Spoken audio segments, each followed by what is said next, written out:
Hello and welcome students, Gyanjyoti coaching সেন্টারের পক্ষ থেকে তোমাদের সকলকে আরো একবার স্বাগত। আজকে আমাদের আলোচনার বিষয় হচ্ছে আদর্শ শিক্ষকের দায়িত্ব, গুণাবলী, qualities and responsibilities of a good teacher. তার মধ্যে থেকে আজকে আমরা রেসপন্সিবিলিটি যেটা রয়েছে, দায়িত্ব, এইটা আজকে আলোচনা করব এবং পরের দিনে কিন্তু আমরা কোয়ালিটিস মানে গুণাবলী যেগুলো আছে সেইগুলো নিয়ে কিন্তু আমরা আলোচনা করব। আচ্ছা, ক্লাস বা আলোচনার বিষয় শুরু করার আগে আমি একটু বলে নিতে চাই, তোমরা যারা আমাদের জ্ঞানজ্যোতি কোচিং সেন্টারের সাথে যুক্ত হতে চাইছো, প্রত্যেক দিন যারা ইউটিউবের ভিডিওসগুলো রেগুলার ফলো করছো এবং ভাবছো যে আমাদের সাথে তোমরা যুক্ত হবে বা আমাদের দ্বারা প্রোভাইড করা ভিডিওসগুলো তোমাদের ইনফরমেটিভ মনে হয়, কিন্তু তাদের জানা নেই যে আমাদের সাথে যুক্ত হতে গেলে তাদেরকে কি করতে হবে, আমি একটা ছোট্ট সাজেশন দিয়ে কিন্তু একেবারে টপিকে ফিরে আসবো। দেখো, তোমরা কর্নারে এখানে দুটো নাম্বার দেখতে পাচ্ছ। এই নাম্বার দুটি হলো আমাদের জ্ঞানজ্যোতি কোচিং সেন্টারের অফিসিয়াল হেল্পলাইন নাম্বার। এই দুটি নাম্বারের মধ্যে যে কোনো একটি নাম্বারে কল করে কিন্তু তোমরা অনায়াসে আমাদের সাথে যুক্ত হয়ে যেতে পারছো। আফটার অ্যাডমিশন কিন্তু এখানে একেবারে নিয়ম মেনে কিন্তু ক্লাস প্রোভাইড করা হয়। এছাড়া নোটসপত্রের সুবিধা কিন্তু তোমরা পেয়ে যাচ্ছ এবং শুধুমাত্র তোমাদের কথা মাথায় রেখেই কিন্তু কোর্স ফি ভীষণ সামান্য রাখা হয়েছে। এছাড়া যারা রেগুলার আমাদের ভিডিওসগুলো ফলো করছো, সেগুলোর মাধ্যমেও কিন্তু তোমরা কিছু না কিছু অল্প বিস্তর হলেও কিন্তু প্রত্যেকটি সাবজেক্ট থেকে কিন্তু আমি আশা করছি কিছু না কিছু কিন্তু তোমরা শিখতে পারছোই। তাহলে চলো, এক্সট্রা কথা আর না বাড়িয়ে আমি আজকে আলোচনার বিষয়ে ফিরে আসি। দেখো, একজন আদর্শ শিক্ষকের দায়িত্ব কি হওয়া উচিত। আচ্ছা, এই যে ছাত্র বা শিক্ষকের মধ্যে যে সম্পর্ক, ঠিক আছে, সেটা কিন্তু একেবারে বৌদ্ধ শিক্ষা ব্যবস্থা, ব্রাহ্মণ্য শিক্ষা ব্যবস্থা, সেই কাল থেকে কিন্তু আমরা দেখে আসছি।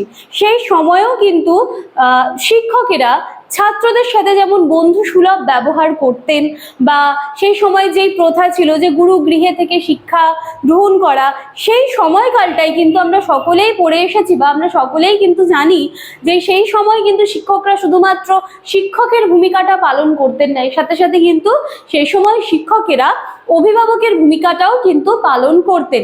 সেই জন্য এই যে শিক্ষক এবং ছাত্রের মধ্যে যে সম্পর্ক বা এই যে শিক্ষকের সেই ক্ষেত্রে দাঁড়িয়ে যে একজন শিক্ষকের কি দায়িত্ব বা একজন শিক্ষকের ভালো কোয়ালিটিস বা তার ভালো মানে দায়িত্বশীল যেই দিকটা রয়েছে সেইগুলো কি, এই বিষয়গুলো কিন্তু ভীষণ চর্চিত একটা বিষয়। তোমাদের সিলেবাসে সেটা প্রোভাইড করা হয়েছে যে একজন আদর্শ শিক্ষকের দায়িত্ব এবং গুণাবলী। তো আজকে আমি কিন্তু দায়িত্বগুলো আলোচনা করব।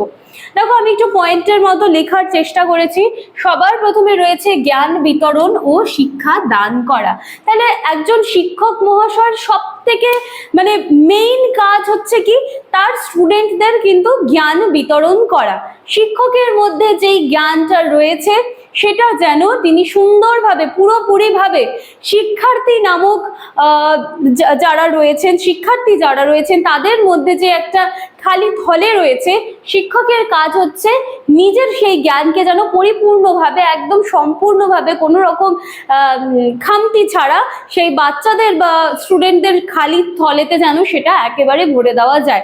তো জ্ঞান বিতরণ করা হচ্ছে একজন শিক্ষকের সব থেকে গুরুত্বপূর্ণ কাজ। এবার এই জ্ঞান বিতরণ হচ্ছে শুধুমাত্র যে পুঁথিগত জ্ঞান বিতরণ হবে সেটা কিন্তু কখনোই নয়। একজন শিক্ষকের থেকে কিন্তু শুধুমাত্র পড়াশোনার বিষয় ছাড়াও অনেক কিছু শেখার কিন্তু থাকে। তো সেটাই বলেছে যে জ্ঞান বিতরণ এবং শিক্ষাদান। এরপরে রয়েছে নেতৃত্ব প্রদান। ঠিক আছে, এখানে বলা হচ্ছে একজন আদর্শ শিক্ষক কিন্তু সবসময় শিক্ষার্থীদের সঠিক পথ নির্দেশনা কিন্তু দেবেন।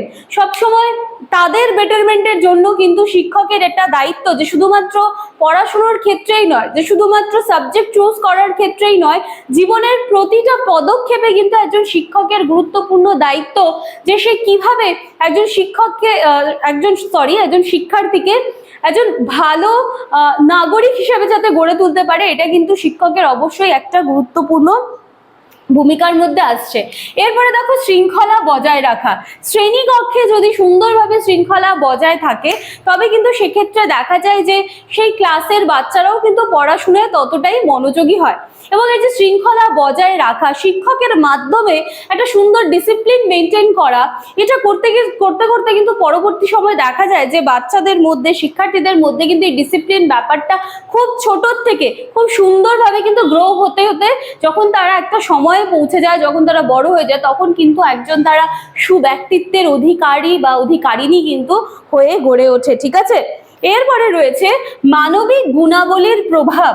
দেখো এখানে বলা হচ্ছে যে শিক্ষার্থীদের মধ্যে মানবিক গুণাবলী যেমন সত্য কথা বলা, নৈতিকতা, মূল্যবোধ, এই সমস্ত যে দিকগুলো রয়েছে, এই সমস্ত দিকগুলো কিন্তু একটা বাচ্চা বা একটা শিক্ষার্থীর মধ্যে গ্রো করে তোলার দায়িত্ব কিন্তু অবশ্যই একজন শিক্ষকের।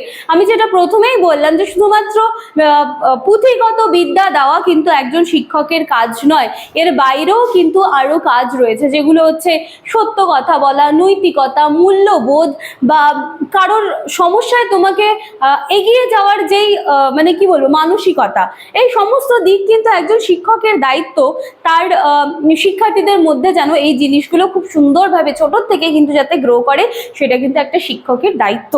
আচ্ছা, এরপরে রয়েছে ব্যক্তিগত সামাজিক উন্নয়ন।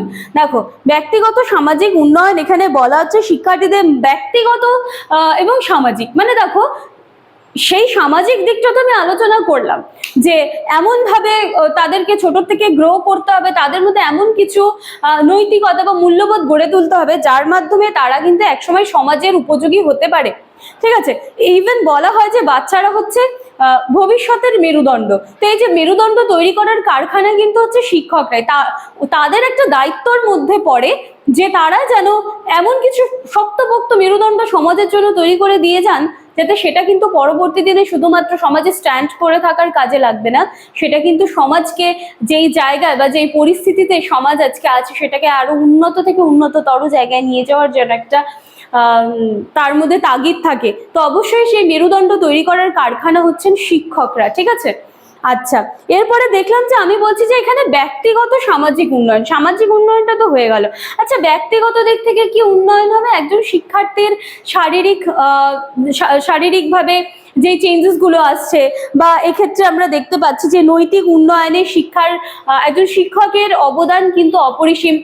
শিক্ষক মহাশয় শিক্ষাদানের মাধ্যমে কিন্তু শিক্ষার্থীদের মধ্যে যে চেঞ্জেস গুলো আসে, যেগুলো স্পেশালি বয়সন্ধিকালে আসে, তো সেই সময় শিক্ষার্থীরা কিভাবে নিজেদেরকে নিয়ন্ত্রণ করবে, এই সমস্ত কিছু শিক্ষা সব দিক দিয়ে দেওয়াও কিন্তু একজন শিক্ষক মহাশয়ের দায়িত্বের মধ্যে কিন্তু পড়ে। ঠিক আছে, এরপরে রয়েছে পরামর্শ এবং সহায়তা। দেখো এখানে বলা হচ্ছে শিক্ষার্থীদের ব্যক্তিগত বা শিক্ষাগত সমস্যার ক্ষেত্রে কিন্তু পরামর্শ দেওয়া, শুধুমাত্র আমি পরামর্শ দেব সেটা কিন্তু হতে পারে না। যখন আমি পরামর্শ দেব সাথে সাথে কিন্তু অ্যাজ এ টিচার আমাকে সেই মনোমানসিকতা রাখতে হবে যে আমি যেন তাকে সহায়তাটাও করতে পারি। তো সেটা হচ্ছে পরামর্শ এবং সহায়তা। ঠিক আছে, জীবনের প্রত্যেকটি পদক্ষেপে, শুধুমাত্র পড়াশোনার দিক থেকে না, পড়াশোনার দিক থেকে প্রবলেম আসলে তো সেটা সবার আগে সলভ করতে হবে, কারণ আমরা যারা শিক্ষকরা রয়েছি আমরা কিন্তু আমাদের কাজ হচ্ছে তোমাদেরকে শিক্ষা প্রদান করা। তো সেই সূত্রে যদি তোমাদের কোনো সমস্যা হয় সেখানে এগিয়ে আসা সব থেকে আগে আমাদের শিক্ষকদের কাজ। কিন্তু এর সাথে সাথে বাকি জীবনটা যে রয়েছে সেখানেও কিন্তু নানান ধরনের সমস্যা দেখতে পাওয়া যায়। তো সেখানেও কিন্তু একজন শিক্ষকের গুরুত্বপূর্ণ দায়িত্ব রয়েছে যে একজন শিক্ষার্থীকে কিন্তু সঠিক পরামর্শ দেওয়া, এবং যাতে সেই পরামর্শটা সে সুন্দরভাবে কাজে লাগাতে পারে সেই ক্ষেত্রে কিন্তু তাকে সহায়তা করা একজন শিক্ষকের দায়িত্ব। ঠিক আছে, তো এই ছিল আজকে আমার আলোচনার বিষয়।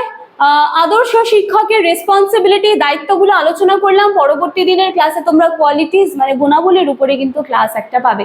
আশা করছি আজকের ক্লাসটা তোমাদের ভালো লাগবে। ভীষণ ইজি, সুন্দর একটা টপিক, ভালো করে একটু শুনলেই দেখবে এক্সাম হলে সুন্দর করে লিখে আসতে পারছো। ঠিক আছে, চলো কথা না বাড়িয়ে আজকের ক্লাস আমি এখানেই শেষ করছি। দেখা হচ্ছে পরবর্তী দিনের ক্লাসে কোয়ালিটিস গুণাবলী নিয়ে। ততদিন বা ততক্ষণ পর্যন্ত জ্ঞানজ্যোতি কোচিং সেন্টারকে এভাবেই সাপোর্ট করতে থেকো, আমাদের পাশে থেকো। দেখা হচ্ছে নেক্সট দিনের ক্লাসে। Thank you.